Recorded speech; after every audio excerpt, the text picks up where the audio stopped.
Hey guys, today I'm going to show you how to change an injector on this 2001 Ford F350 with the 7.3 liter diesel. If this video is helpful, can you smash that thumbs up button and leave a comment down below for the YouTube algorithm? Really helps me out a lot.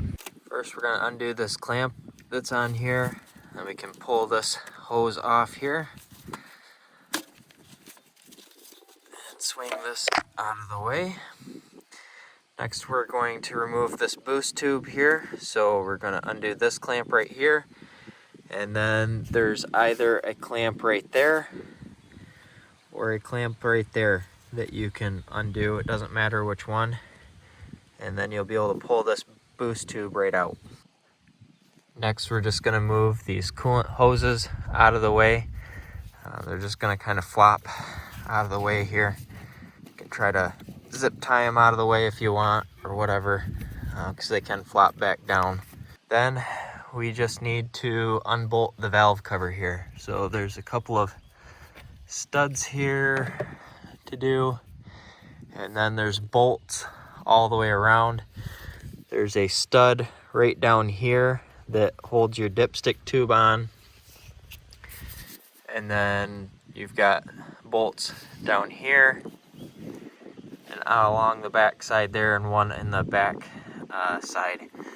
So there are 10 total bolts that you'll need to take out to get this valve cover off. If you're having trouble accessing these lower bolts here, you can come in from the fender and you can reach a lot of these bolts down here.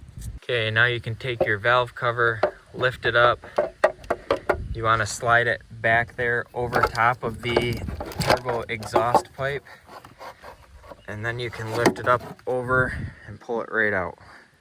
Now we're going to remove the intake here. So I've got an aftermarket one, so I'm going to remove this hose clamp, remove this hose clamp, remove that hose clamp back there, pull out this tube right here, this vacuum line. Now before I pull this out, I have to take out these 10mm bolts right here. There's one right there, one right here.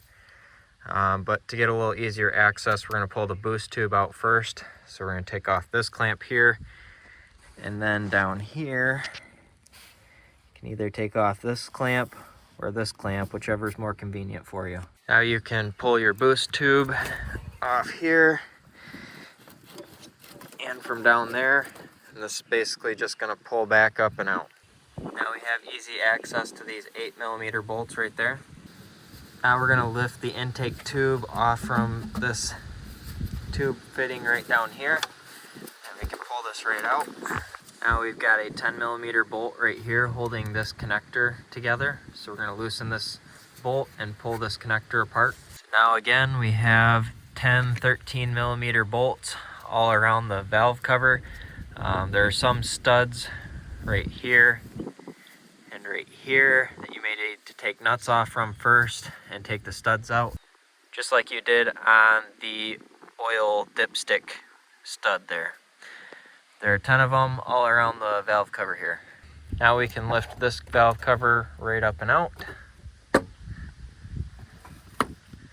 We can go to work on our injectors.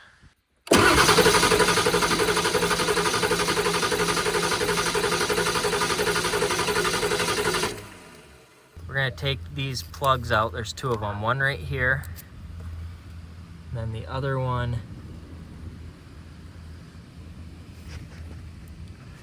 is right here. Let's take those out. Those are 1/8" Allen keys.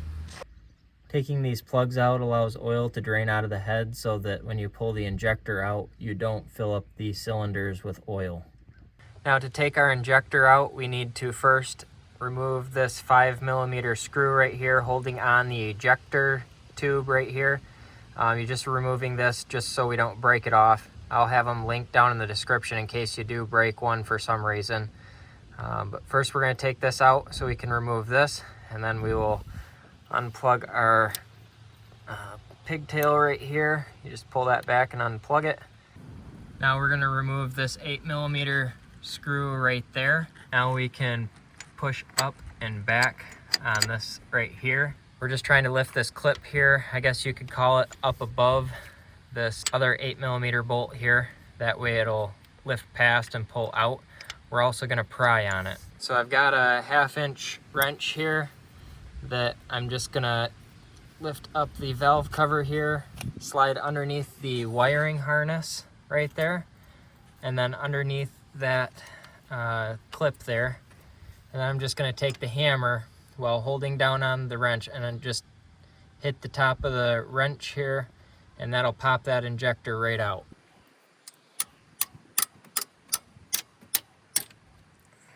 There we go. Some of them come out harder than that, but that one came out reasonably easy. And then we're just going to grab it by that clip and pull it right up and out. There's going to be a bunch of oil that's going to go down into the cylinder there. At the bottom of the port down there, there's a copper crush washer. I've had this injector in and out a couple times, and this time that washer did not come out with the injector, so make sure you get your washer out with the injector. To get that out, I've just got a piece of wire here with a curved end on it. Man, thought I was going to have this right off the bat when I stuck it in that hole. There we go.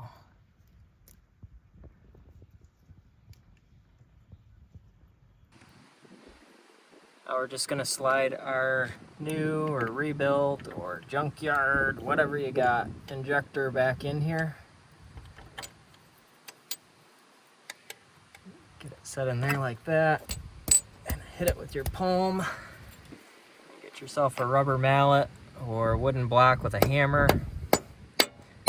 You can kind of hear when that gets solid down there and quits moving. You can also look and make sure that it's lined up, you know, it's roughly the same depth on the rocker arm as the other ones are.